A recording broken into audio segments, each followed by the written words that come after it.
तो देखिए कई तरह की तस्वीर आ रही है। यूक्रेन में रूस का हमला दूसरे दिन भी जारी है। कीव में तबाही और मातम है। दोपहर 12 बजे हमें ऐसी ही तस्वीर लेकर आए हैं और लोकतंत्र बचाने वाले सांसद कीव में हथियार उठा रहे हैं। जंग में जाने के लिए पिता अपनी बच्ची से अलग होते वक्त बिलख बिलख कर रो रहा है। ये देखिए, ये दो तस्वीरें हैं और इन दो तस्वीरों को समझिए। और ये दो तस्वीरें बहुत कुछ बताती हैं कि युद्ध में परिस्थितियां कैसी हो जाती हैं। ये तस्वीरें यूक्रेन की राजधानी कीव की हैं। दो तस्वीरें आपकी टीवी स्क्रीन पर है और पहले आप इस तस्वीर को देखेंगे तो यहां पर एक पिता है और अपनी बेटी के एक सुरक्षित भविष्य के लिए उसकी बेटी को एक सुरक्षित जगह पर ले जाया जा रहा है। और अब उसका पिता वो अपनी बेटी को प्यार करता है, दुलारता है, पुचकारता है और उसको सुरक्षित जगह पर जाने को कहता है, क्योंकि ये पिता अपनी बेटी के भविष्य को संवारने के लिए अब जंग लड़ने को तैयार है।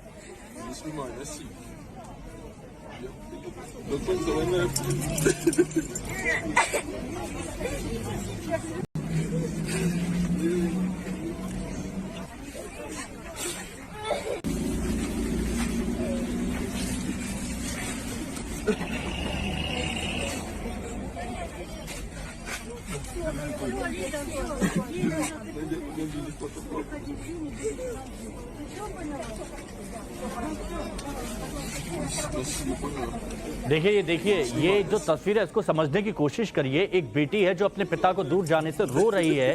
बेटी सुरक्षित स्थान पर जा रही है, लेकिन पिता अपने देश के लिए, कीव को बचाने के लिए हाथों में हथियार उठाकर दुश्मन से लड़ने को यहां पर तैयार है। और एक दूसरी तस्वीर आपको दिखाते हैं। लोग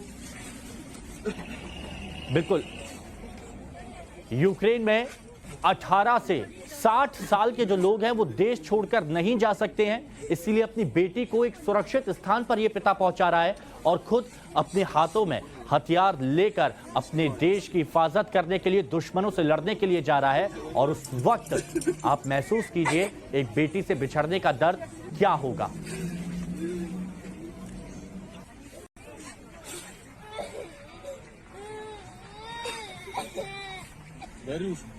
अब एक और तस्वीर हम आपको दिखाते हैं और इस तस्वीर को भी आप देखेंगे, समझेंगे तो आपको एहसास होगा कि युद्ध में परिस्थितियां कितनी बदल जाती हैं। ये एक सांसद हैं जो लोकतंत्र बचाते हैं, लोकतंत्र की बात करते हैं, लेकिन जब देश की सुरक्षा पर बन आती है तो फिर यही सांसद हथियार उठाने को मजबूर हो जाते हैं। ये देखिए, ये यूक्रेन के सांसद हैं, ये यूक्रेन के सांसद हैं, ये यूक्रेन के सांसद हैं। और जब देश की रक्षा पर बात बन आई तो उसके बाद सड़कों पर हथियार लेकर घूमते हुए देश की हिफाजत के लिए नजर आ रहे हैं। ये दो तस्वीरें मार्मिक तस्वीरें हैं, लेकिन बहुत गहरा संदेश देती हैं कि युद्ध से किसी का भला नहीं होता है। हमारे साथ कुछ मेहमान जुड़े हैं, आपका तारुफ उनसे कराते हैं। मरूफ रजा साहब कंट्रीब्यूटिंग एडिटर हैं टाइम्स ऑफ भारत के, वो हमारे साथ जुड़ गए हैं। और साथ ही ब्रह्म चलानी जी, फॉरेन अफेयर्स एक्सपर्ट, हमारे साथ जुड़ चुके हैं। आप दोनों का ही बहुत स्वागत है। मरूफ रजा साहब, सबसे पहले आपसे, ये तस्वीरें हम यहाँ पर दिखा रहे हैं और भाव विभोर करने वाली तस्वीरें हैं। एक पिता अपनी बेटी से अलग हो रहा है तो दूसरी तरफ लोकतंत्र बचाने वाला एक सांसद हाथों में हथियार लेकर सड़कों पर है।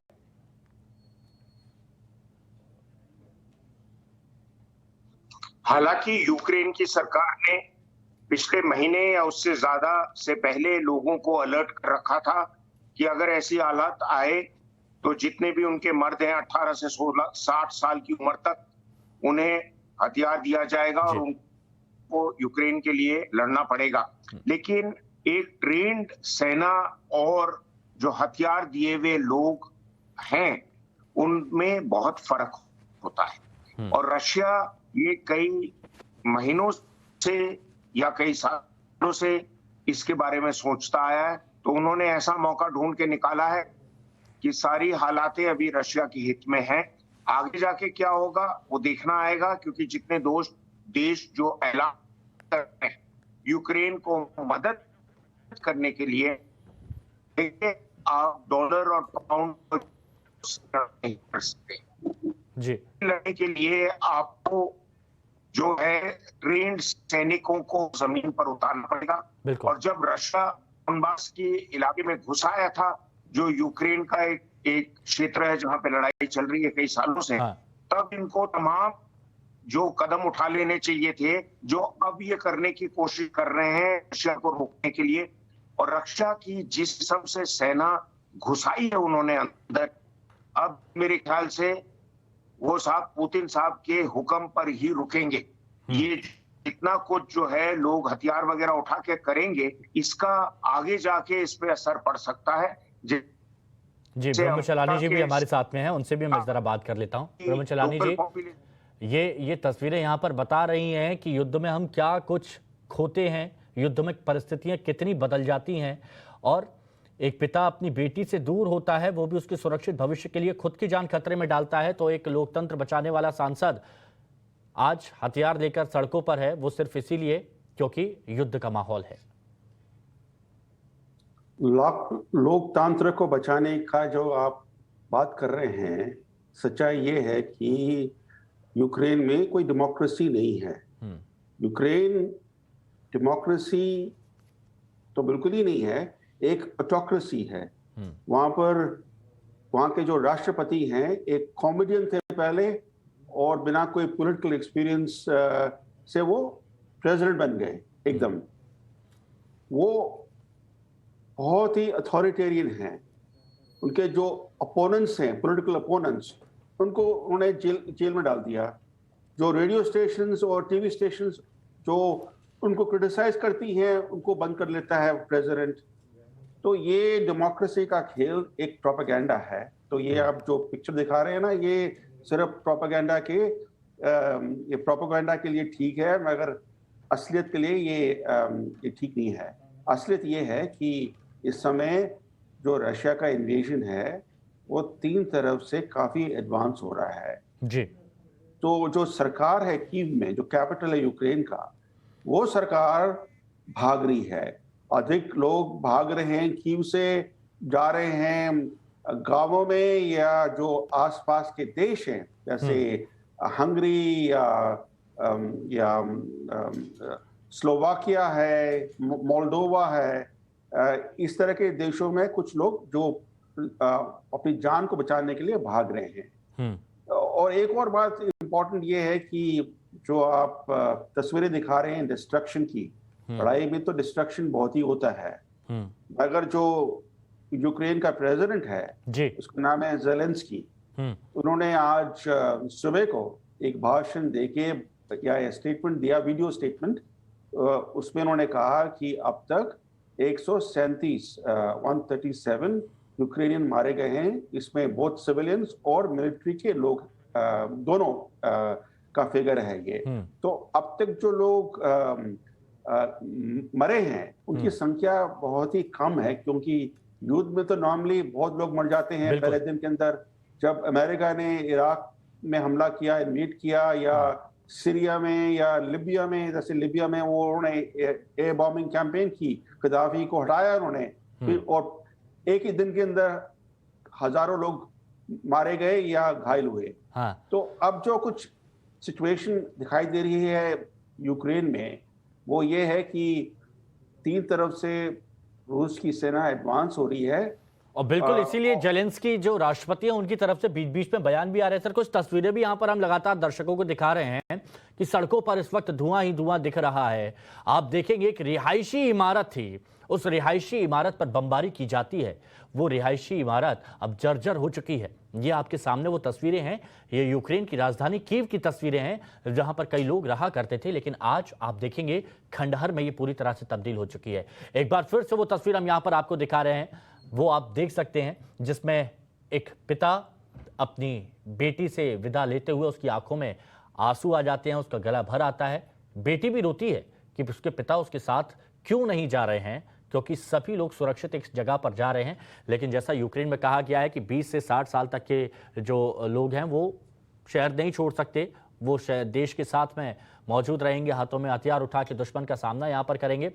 एक और बात मारूफ जी मैं करना चाहूंगा, क्योंकि अभी ज़ेलेंस्की की तरफ से एक बयान आया था यूक्रेन के राष्ट्रपति, और वो ये कह रहे थे कि 24 यूरोपियन देशों से हमने बात की नाटो में शामिल होने की, लेकिन वो डरे हुए थे, उन्होंने इस पर कुछ कहा नहीं, उन्होंने चुप्पी साध ली। देखिए, ऐसी बात है कि ये पिछले 25-30 सालों से मैं देखता आ रहा हूं कि ये जो अमीर और यूरोपियन देश हैं, इनके अंदर 2-3 पॉलिसी जो मैं नजर आती है मुझे, मैं उनको दोहराऊंगा। पहली बात तो जब कोल्ड वॉर खत्म हुआ, जब सोवियत यूनियन कोलैप्स हुआ, बर्लिन वॉल टूटा, उसके बाद यूरोपियन नेशन ने इसका सबसे ज्यादा फायदा उठाया और जिसे कहते हैं पीस डिविडेंड में अपनी हालात, अपनी रहने की तरीके, अपने लोगों की इकोनॉमी सब बढ़ाते गए, दुनिया चाहे भाड़ में जाए। जी।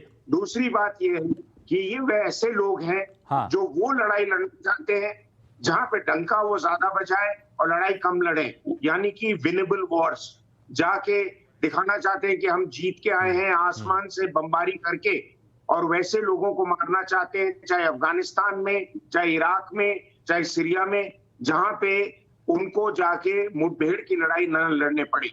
बिल्कुल, बहुत से रवैये अपनाए जा रहे हैं, कई देशों की अपनी अलग सोच है, कई देश इस तरह के फैसले ले रहे हैं। हालांकि यूक्रेन यहां पर यह कोशिश कर रहा है कि बाकी देश उसका साथ दें, लेकिन बाकी के देश क्या कर रहे हैं, वो प्रतिबंध लगा रहे हैं। बाकी के देश रूस पर प्रतिबंध लगा रहे हैं और ये कह रहे हैं कि हम हर कोशिश कर रहे हैं। अब जरा यहां पर हम आपको दिखाते हैं एक सवाल और उसके जवाब। सवाल यहां पर यह है कि अमेरिका, ब्रिटेन का रूस पर क्या प्रतिबंध, क्या लगाया है प्रतिबंध, तो देखिए जवाब। रूस के 2 सरकारी बैंक को यूएस, यूरोप में कारोबार से रोक दिया। अब इसका असर क्या होगा यह भी आपको जानना जरूरी है। तो वो असर भी हम यहां पर आपको बता रहे हैं कि उसका असर होगा कि रिटेल ऑपरेशन से लेना देना नहीं, इसीलिए ज्यादा प्रभाव नहीं, ज्यादा असर यानी नहीं पड़ने वाला। अब एक और सवाल है, वो हम आपको बताते हैं कि जर्मनी ने रूस पर क्या प्रतिबंध लगाए। तो जवाब यह है कि 11.6 अरब डॉलर की नॉर्ड स्ट्रीम 2 गैस परियोजना रोक दी। अब इसका असर क्या होगा, रोक अस्थायी है, हालात सुधरते ही फिर से बहाल हो सकती है, यानी ये भी परमानेंट नहीं है, तो बहुत बड़ा असर नहीं कहा जा सकता। एक और सवाल कि ब्रिटेन ने रूस पर क्या प्रतिबंध लगाए, तो 5 रूसी बैंकों और 3 रूसी अरबपतियों पर पाबंदी यहां पर लगा दी गई है। बहुत सीमित दायरे में इसका प्रभाव होगा, 5 रूसी बैंकों और 3 रूसी अरबपतियों पर प्रतिबंध लगाए बस।